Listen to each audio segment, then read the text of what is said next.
Fahri Husaini desak STI juara AFF, ini alasannya. Malaysia iri dengan kesuksesan timnas Indonesia, ini katanya. Media Vietnam heboh dengan pernyataan legenda timnas Indonesia. Gagal lolos Olimpiade, apakah bonus tetap cair? Ini kata PSSI. Lolos ke Serie A, media top dunia sanjung pemilik Como asal Indonesia. Simak berita selengkapnya.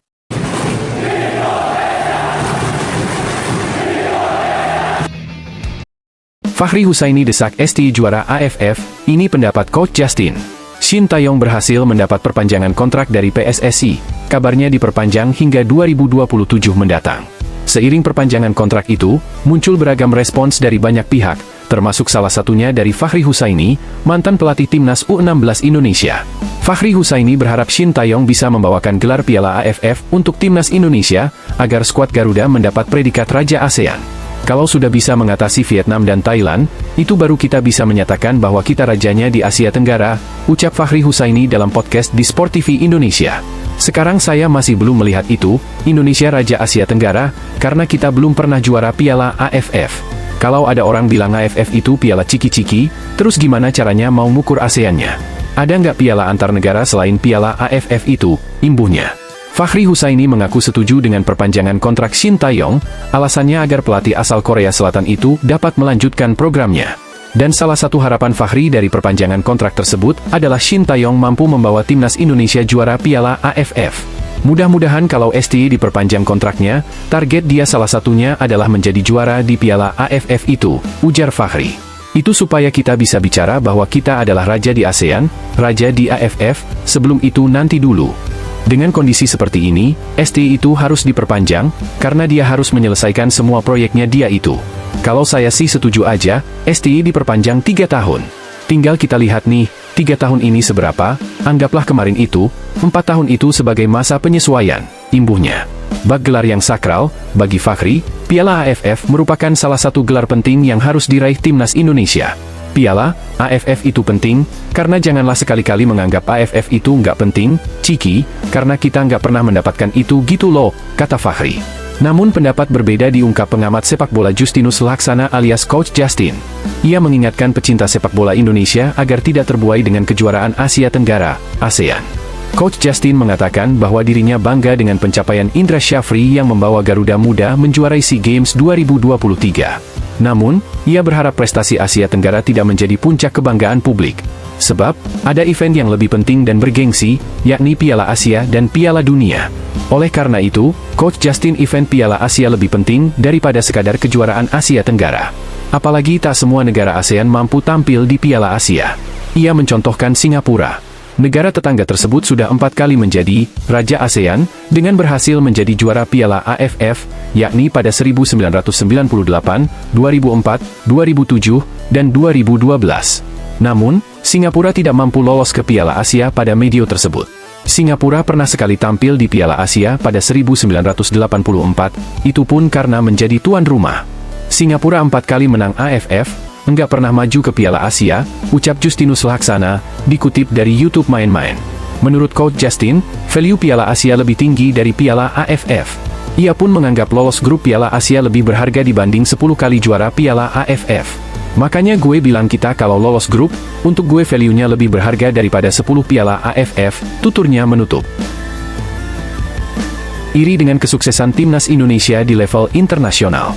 Masyarakat Malaysia rupanya mempunyai rasa iri hati kepada penampilan timnas Indonesia di level internasional.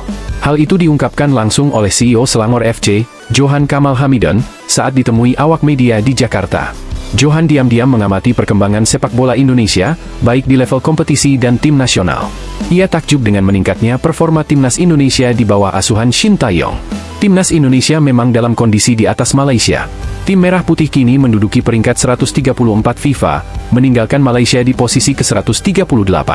Sebelumnya timnas Indonesia juga lolos ke babak 16 besar Piala Asia 2023. Kesuksesan ini juga diikuti oleh timnas U23 Indonesia yang sukses duduk di posisi keempat dalam Piala Asia U23 2024. Keberhasilan tim Merah Putih itu tidak diikuti oleh timnas Malaysia.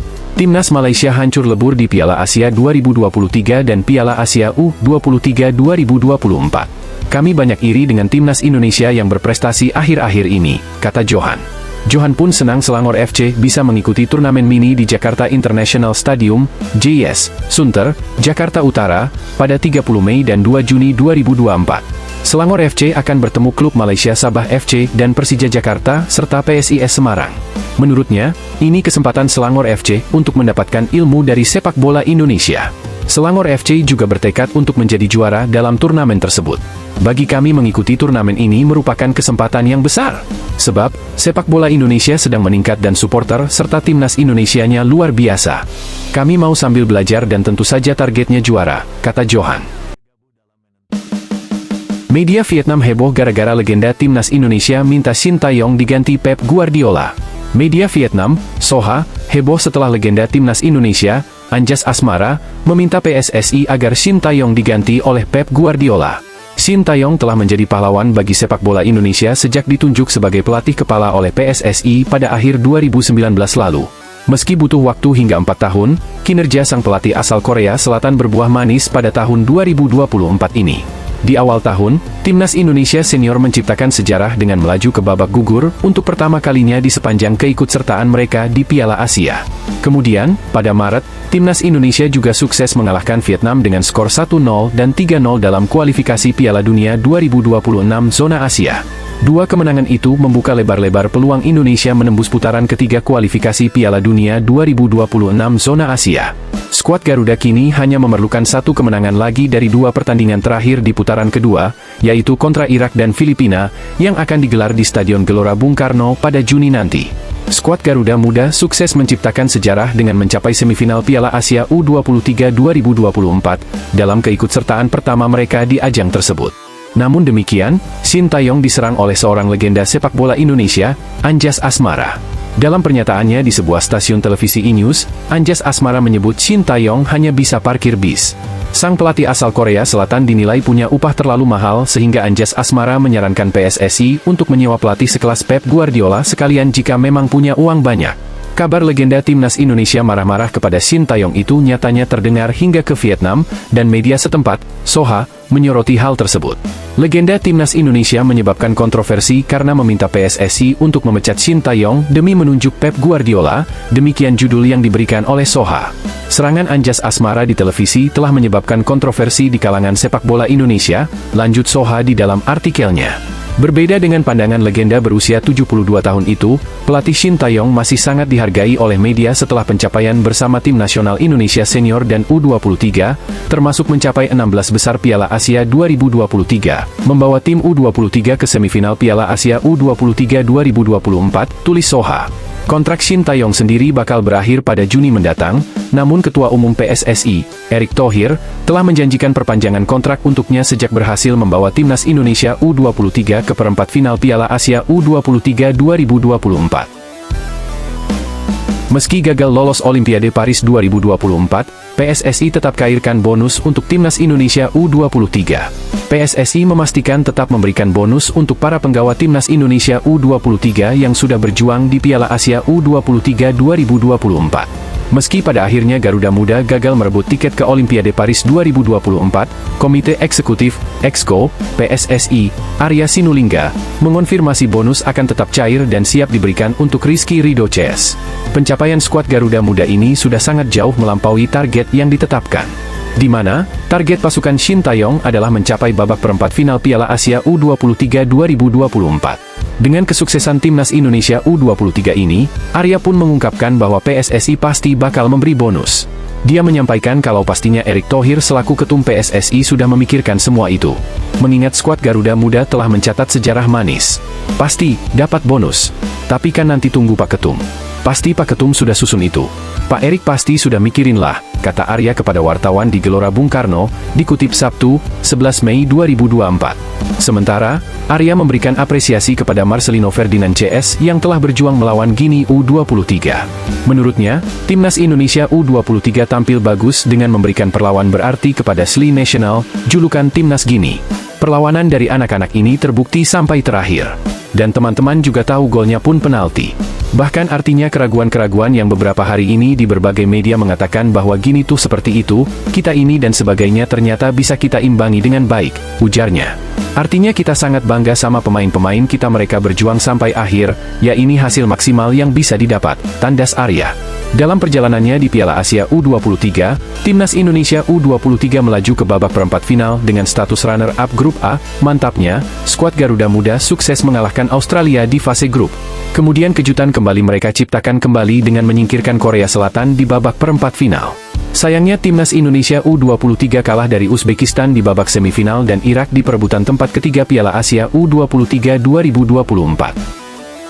Pujian media internasional untuk Jarum Group yang selamatkan Como 1907. Kesuksesan Como promosi ke Serie A musim depan menjadi perayaan pula di tanah air. Pasalnya, klub berjuluk Ilariani tersebut merupakan klub milik pengusaha asal Indonesia, yakni Michael Hartono dan Robert Hartono dari Jarum Group. Jarum Group menjadi pahlawan ketika Como terseok-seok hampir bangkrut di kompetisi Liga Italia. Hartono bersaudara lantas membeli perusahaan tersebut pada awal April 2019.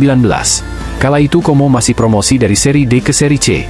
Pada musim pertamanya, Jarum Group berhasil membawa Como promosi ke Seri B setelah finish di urutan pertama Seri C 2020-21. Berlanjut di Seri B 2021-22, Como tampil biasa saja. Pasalnya, mereka finish di urutan ke-13 dengan hanya mengemas 47 poin. Pada musim setelahnya yakni Seri B 2022-23, Como juga kembali menorehkan hasil yang sama dengan finish di urutan ke-13. Belajar dari pengalaman, Como kemudian bangkit pada musim ini atau Seri B 2023-24. Di tangan pelatih asal Wales, Ocean Roberts, Como menjelma menjadi tim yang disegani. Promosi ke Serie A 2024-2025 menjadi bukti betapa hebatnya racikan Ocean Robert. Selain berkat Ocean Robert, kedatangan Jarum Group di saat-saat genting membuat media internasional memuji Hartono bersaudara. BBC menilai, perubahan nasib Como tidak jauh dari pengambil alihan kelompok Jarum pada 5 tahun silam. Setelah kedatangan Jarum pada April 2019, Como mengamankan kembalinya ke divisi ketiga kurang dari sebulan kemudian setelah kampanye gemilang di mana mereka memenangkan 28 laga dari 34 pertandingan, hanya kalah sekali. Setelah finish di peringkat 13 Seri C pada 2019-2020, Como mengejutkan divisi ketiga dengan memenangkan gelar di tahun 2020-2021 untuk meraih promosi kedua dalam 3 musim. Pandangan mereka dengan cepat beralih kini menuju momen bersejarah tampil di Serie A, tulis BBC. Selain BBC, situs resmi Forbes juga menyoroti strategi Jarum mengambil alih Como bukanlah keisengan belaka. Bangkitnya Como dari kebangkrutan adalah bukti upaya kolektif Jarum Group dan penunjukan strategis mantan CEO Dennis Wise, pelatih Ocean Roberts, dan pemegang saham Thierry Henry dan C.S. Fabregas, yang terakhir menjabat sebagai asisten manajer sepanjang musim 2023-2024, tulis Forbes. Jarum Group memekerkan hingga akar klub. Ia memilih Fabregas yang pensiun sebagai pemain Spanyol tersebut mengatasi sektor muda Como dan tim senior sebelum penunjukan Ocean Roberts saat ini. Perjuangan Jarum Group kini akhirnya berbuah manis. Berhasilnya Como promosi Serie A, nama Jarum ikutan nangkring di jajaran trending media sosial X hingga Minggu, 12 Mei 2024. Masih menjadi bahan perbincangan bagaimana awal mula Jarum mengakuisisi Como yang hampir bangkrut. Situasi pailit, kondisi infrastruktur yang bobrok sedikit demi sedikit diperbaiki oleh Hartono bersaudara. Como kini menjadi klub sepak bola terkaya di Italia. Klub ini disponsori oleh Mola TV, milik Michael Budi Hartono dan Robert Budi Hartono, yang diperkirakan memiliki kekayaan bersih 48 miliar dolar atau setara dengan 761 triliun dolar rupiah. Dan kini Como kembali merumput ke kasta tertinggi Liga Italia. Sebelumnya mereka terakhir kali merasakan panggung kasta tertinggi Italia pada 2003 silam.